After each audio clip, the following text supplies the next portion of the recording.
दोस्तों वेलकम है आप लोगों का विजुअल स्टडी पर। अगर आपने इस वीडियो पर क्लिक किया है तो आपका गोल एकदम साफ है। आपको दर्पण सूत्र के न्यूमेरिकल्स एकदम सही सॉल्व करना है। लेकिन सच्चाई पता है क्या है? जब बच्चे परीक्षा भवन में बैठते हैं तो उन्हें सबसे बड़ी प्रॉब्लम आती है प्लस माइनस के चिन्ह सही जगह पर लगाने में और भिन्न के जोड़ घटाव में। इसी छोटी सी गलती की वजह से उनका पूरा न्यूमेरिकल गलत हो जाता है। लेकिन आपको डरने की बिल्कुल जरूरत नहीं है, क्योंकि मैं इस मुश्किल प्रॉब्लम का एकदम आसान और यूनिक सॉल्यूशन लेकर आया हूँ। आज मैं आप लोगों को एक ऐसी ट्रिक और प्रूफ दिखाऊंगा कि जिससे आप लोगों का प्रॉब्लम दूर हो जाएगा। तो चलो स्टार्ट करते हैं। न्यूमेरिकल शुरू करने से पहले बस ये 3 नियम अपनी कॉपी में अभी नोट कर लो।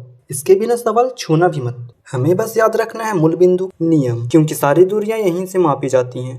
अगर मूल बिंदु किसे कहते हैं नहीं पता है तो उस वीडियो का लिंक मैंने डिस्क्रिप्शन में दे दिया है, वहां जाकर चेक कर लेना।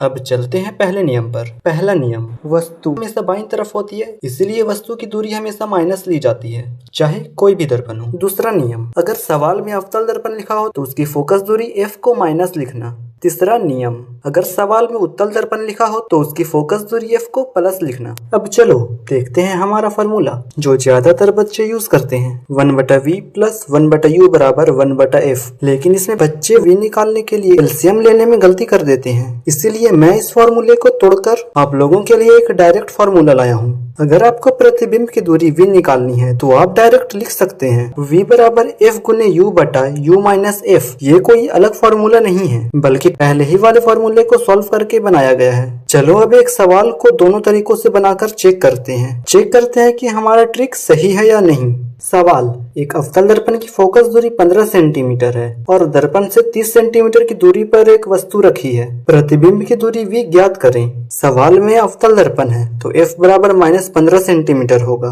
और वस्तु की दूरी u बराबर -30 सेंटीमीटर। हमें v ज्ञात करना है। अब पहला तरीका जो ज्यादातर बच्चे यूज करते हैं, दर्पण सूत्र 1/v प्लस 1/u बराबर 1/f। अब प्लस 1/u को बराबर के उस साइड ले जाएंगे, यानी 1/v बराबर 1/f माइनस 1/u। 1/v बराबर f और u के स्थान पर जो दिया गया है उसे लिखेंगे, यानी 1/-15 माइनस 1/-30। याद रखें यहाँ पर 2 माइनस है तो 1 माइनस यानी 1/-30 को ब्रैकेट के अंदर कर देंगे। अब 1/v बराबर -1/15 और माइनस माइनस हो गया प्लस 1/30। अब 1/v बराबर 15 और 30 के एलसीएम लेंगे जो आएगा 30। अब 15 का पहाड़ा में 30 कितना बार में आएगा तो 2 बार में। 2 को 1 से गुना कर देंगे यानी -2 प्लस 30 का पहाड़ा में 30 कितना बार में आएगा तो 1 बार में। 1 को 1 से गुना कर देंगे तो 1 आएगा। अब 1/v बराबर -2 प्लस 1 है तो हो जाएगा -1/30। अब तिरछा गुना कर देंगे, -v बराबर 30 यानी v बराबर -30 सेंटीमीटर आंसर। दूसरा तरीका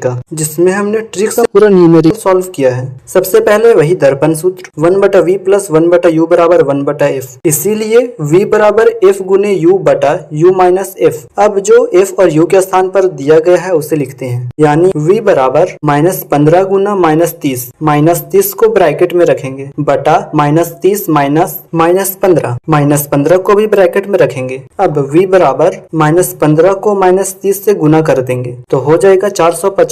हाँ, माइनस और माइनस प्लस हो गया है बटा -30 और माइनस माइनस प्लस 15, तो v बराबर 450 बटा -15। -15 इसलिए हुआ क्योंकि बड़ी संख्या माइनस में है।